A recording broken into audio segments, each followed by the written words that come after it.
வாழ்க வையகம், வாழ்க வையகம், வாழ்க வளமுடன். குரு வாழ்க, குருவே துணை. அருள்நிதி பேராசிரியர் அன்பழகன் திருவண்ணாமலை. அனைத்து அன்புள்ளவங்களுக்கும் வாழ்க வளமுடன். குருவின் நினைவில் நின்று இன்றைக்கு குருவின் சிந்தனையாக ஞானக்களஞ்சியம், குருவினுடைய ஞானக்களஞ்சிய பாடல் ஒன்றை நாம் சிந்திக்கலாம். பாடல் எண் 1195.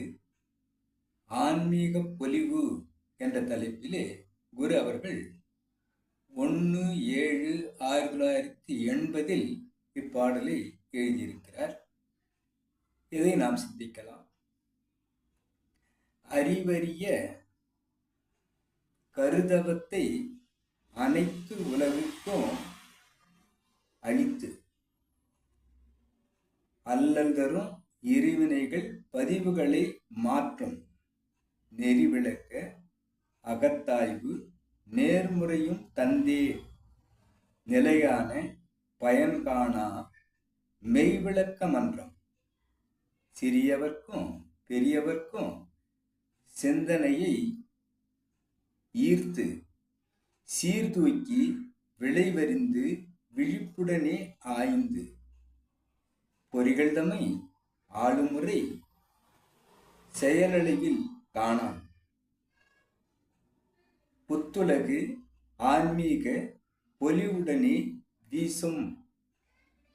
இந்த உலகத்தையே ஆன்மீக உலகாக புது உலகமாக மாற்றக்கூடியதாக இந்த ஆன்மீக பொலிவை ஏற்படுத்த முடியும்.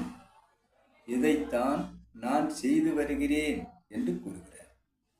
அறிவறிய கருதவத்தை அனைத்து உலகுக்கும் அளித்து அனைத்து உலக மக்களும் இறைவனை உணரும் அந்த தவத்தை, அந்த அகத்தவத்தை ஏற்பதாக மாற்றினால் அல்லல் தரும் இருவினைகள் பதிவுகளை மாற்றும். மனிதனுக்கு இன்பத்தை மாற்றி துன்பமாக்கி துயரத்தில் ஆழ்த்தும், வாழ்வில் சிக்கலை ஏற்படுத்தும் இருவினைகள். மூதாதையருடைய பழைய வினை ஒன்று. இப்பொழுது இந்த அறிவை கொண்டு இந்த பிறப்பில் நாம் எடுத்த பதிவு, இந்த இரு வினைகள் தான் நம்மை துக்கத்திலும் துயரத்திலும் ஆழ்த்துகிறது. ஆக இதை மாற்றிவிட்டால் நமக்கு துன்பம் இருக்காது என்பதை கூறி நெறி விளக்க, இந்த விளக்கங்களை நெறிமுறையாக நாம் தெரிந்து கொள்ள அகத்தாய்வு என்ற பயிற்சிகளை நமக்கு கொடுத்து நேர்முறையும் தந்தேன் பயிற்சியாக அளித்து நம்மை புரிய வைத்து, தெரிய வைத்து, தெளிய வைத்து, பயிற்சியை செய்ய வைத்து நம்மை பண்படுத்துகிறார். நிலையான பயன் காண, அதில் வரக்கூடிய நிலையான பயன், நமக்கு ஏற்படும் நன்மைகளை கூறி மெய்விளக்க மன்றம், மெய்ப்பொருளை உணர்வதற்கும் தெளிவதற்கும் தேர்வதற்குமான மன்றமாக மெய் விளக்க மன்றம் என்று தொடங்கி அது அனைத்துக்கும் அடிப்படையாக இருப்பது மனம்தான் என்பதை சொல்லி மனம் வைத்தால்தான் மன்றம் வருகிறார்கள். ஆகவே மனவளக்கலை என்ற மன்றமாக மாற்றி சிறியவர்க்கும் பெரியவர்க்கும் சிந்தனையை தூண்டி, அறிவை தூண்டி, ஏற்கனவே ஒரு விளக்கு எரிந்து கொண்டுதான் இருக்கிறது, அதை ஒரு கை வந்து தூண்டுதல் செய்து அந்த திரியை பிரகாசிக்கச் செய்வதாக உலக சமுதாய சேவா சங்கத்தில் செம்பில் இருப்பதை நாம் பார்க்கிறோம். அவ்வாறு நம்ம அறிவை தூண்டுவதாக குரு அவர்கள் வந்து தூண்டுகிறார் என்பதை நாம் தெரிந்து கொள்ள, புரிந்து கொள்ள இவை நமக்கு விளக்கமாகிறது. சீர்தூக்கி விளைவெடுத்து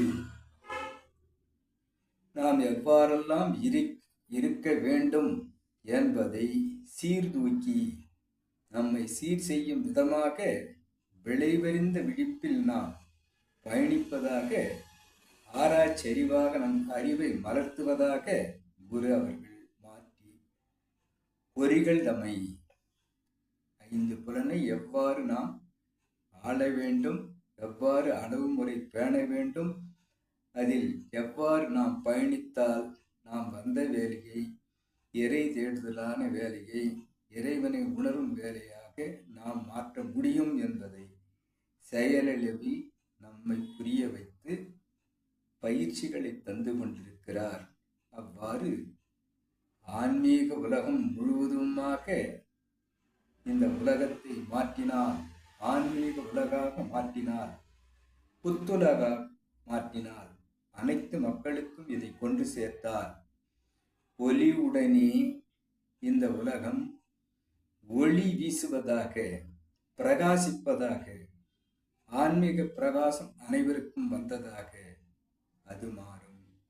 ஆன்மீக பொலிவை அனைவரும் பெறுவதாக அது அமையும்.